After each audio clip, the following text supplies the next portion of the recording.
Have you ever walked away from a conversation feeling off? Not angry, not devastated, not even able to explain it, just unsettled. Like something didn't land right inside your body. Nothing dramatic happened, no shouting, no obvious insults, no scene, and yet your mind keeps circling back like it's trying to solve a puzzle you didn't agree to. You replay what they said. You replay what you said. You check your tone, your facial expression, your wording.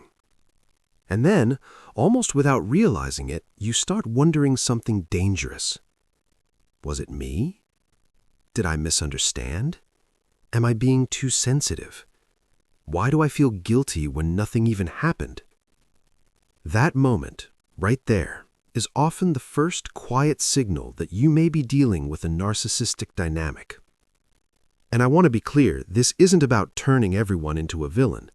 This isn't about diagnosing people online, and it's definitely not about blaming yourself for what you didn't know. This is about pattern recognition, because the most damaging narcissists are rarely obvious. People imagine narcissists as loud, arrogant, attention-hungry, constantly talking about themselves. But many of the most controlling narcissists don't look like that at all.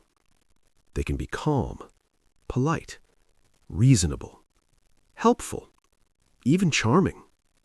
They don't always dominate the room. Sometimes they do something much more subtle. They dominate your internal world. And the clue isn't what they say. The clue is what happens to you afterward. In this video, we're going to go through 3 silent signs you may be dealing with a narcissist, especially the covert or socially skilled kind. Not the flashy red flags, not the pop psychology labels. These are the patterns that show up in your nervous system, your thoughts, and your emotional life over time. And the third sign is the one almost everyone misses because it doesn't feel like control. It feels like connection. Let's begin. Silent sign number 1, you feel confused after interactions. One of the earliest and clearest signs of narcissistic dynamics is persistent confusion. Not confusion about facts, confusion about yourself. Here's what it looks like. You're in a conversation with them, and in the moment, everything seems normal, maybe even friendly, maybe even productive. And then you leave, and suddenly your mind starts spinning. You can't shake the feeling. You can't name the moment where it went wrong, but you feel unsettled, like you've been subtly pushed off center. And then the second guessing begins. Maybe I overreacted. Maybe I said something wrong. Maybe I imagined the tone. Maybe I'm just stressed. This confusion isn't random. In healthy communication, even when it's hard, you tend to walk away with clarity. You might feel sad, frustrated, disappointed, but you can usually say, okay, that's what happened. Your nervous system can settle because the emotional reality matches the words. In narcissistic communication, there's often a mismatch. The words sound harmless, but the emotional impact hits anyway. It's like they deliver an emotional punch while keeping their hands behind their back. They communicate through implication, a look, a pause, a strategic joke, a compliment that has a hook inside it, a question that isn't a question, more like a setup. Then, when you respond to the emotional message, they act like you're irrational. They say things like, I was just joking. Wow, you're sensitive. I didn't say that. That's not what I meant. You're reading into it. You're making things up. And what your brain tries to do, because your brain is a meaning-making machine, is resolve the contradiction. Your body felt something real, but your mind is being told nothing happened, so your system stays activated. That's why you can feel mentally exhausted after interacting with someone like this. Not because you're weak, but because your brain is doing extra labor, reviewing the conversation, searching for the mistake, trying to predict what will happen next, trying to prevent the next confusion. It becomes a loop because there is no closure. And here's the part people need to hear. Confusion is not a personality flaw. It's often a signal that the communication environment is unstable. When someone repeatedly leaves you disoriented, doubting your memory, or unsure of what's real, that isn't just a misunderstanding. It's a pattern. Healthy people may disagree with you, but they don't consistently make you doubt your own perception. So here's a grounded check-in question. After I interact with this person, do I feel clearer or cloudier? If the answer is cloudier most of the time, pay attention. That's your first silent sign.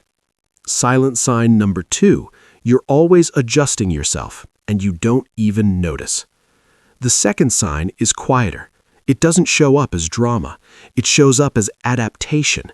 You begin editing yourself. Not because they told you to, not because they demanded it out loud, but because your nervous system learns it's safer. You start thinking before you speak. You choose your words like you're diffusing a bomb. You avoid certain topics, not because you don't care, but because it's not worth the fallout. You soften your opinions. You explain yourself too much. You add disclaimers to everything you say. I'm probably wrong, but maybe it's just me, but I don't know if this makes sense, but... And here's what makes this sign so important. You're doing it automatically. It's not a conscious decision, it's conditioning. Because narcissistic dynamics often involve emotional inconsistency. On one day, you express a need and they act supportive. On another day, you express the same need and they get cold. On one day, they praise you. On another day, the same behavior annoys them. On one day, they want closeness. On another day, closeness makes them withdraw. So your system starts scanning them the way people scan weather. Is it safe today? Is it stormy today? Should I be honest today? Should I keep it light today? This is why people in narcissistic dynamics often become hyper-attuned to microsignals, the tone shift, the sigh, the facial expression that lasts half a second. Because when the environment is unpredictable, the nervous system becomes a surveillance system.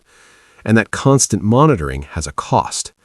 You start orienting around their emotional state instead of your own internal truth. You stop noticing your needs because you're too focused on managing the atmosphere. And something subtle happens over time. You become smaller in your own life. Not because you want to, because you're trying to keep peace. But peace in a narcissistic dynamic is often purchased with self-erasure. So here's a question that cuts through all the overthinking.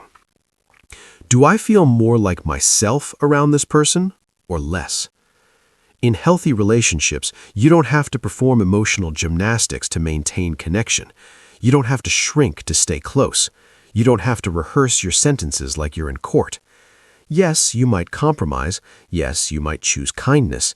But you shouldn't have to constantly contort yourself just to avoid emotional consequences. If you notice you're always calibrating, always accommodating, always careful, pay attention. That's not being mature. That's a sign your body thinks honesty is dangerous. And if honesty feels dangerous in a relationship, something is wrong with the dynamic. Silent sign number 3. Their approval feels rare but powerful. This third sign is the most overlooked and the most addictive. Because it doesn't feel like control, it feels like hope. It feels like relief. It feels like, finally, there you are. Narcissistic dynamics often involve intermittent reinforcement, long stretches of emotional distance, neutrality, or subtle criticism, interrupted by moments of warmth, praise, affection, attention, validation. And when it happens, it doesn't just feel good, it feels big. It feels meaningful, like you finally earned your way back into connection. And your brain remembers it. This is how emotional dependency forms, not through constant affection, through inconsistency. Because when approval is unpredictable, your nervous system becomes hyper-focused on earning it. You start trying harder. You tolerate more. You overlook behavior that would normally feel unacceptable. Not because you're desperate, because your brain is wired to chase uncertain rewards. This is the same mechanism behind gambling addiction. When rewards are random, the brain stays engaged longer. You keep pulling the lever because the next win could happen at any moment. So you may find yourself thinking about the person when they're not even around, replaying the good moments, looking for the version of them that felt safe, hoping that if you just choose the right words, the right mood, the right timing, you'll get that connection again. And here's the truth most people are afraid to say out loud. You may not be attached to who they are consistently. You may be attached to who they are sometimes. That doesn't mean your feelings are fake. It means your nervous system is responding to unpredictability. And this is where people get trapped, because the rare approval becomes proof in their mind that the relationship is real. They think, if they can be that sweet, they must love me. If they can be that present, the connection must be there. If I can just get back to that version, everything will be okay. But rare warmth doesn't cancel out chronic instability. In healthy relationships, care is steady. It doesn't have to be perfect, but it's reliable enough that you don't live in a state of craving. You don't feel like you're chasing crumbs of validation.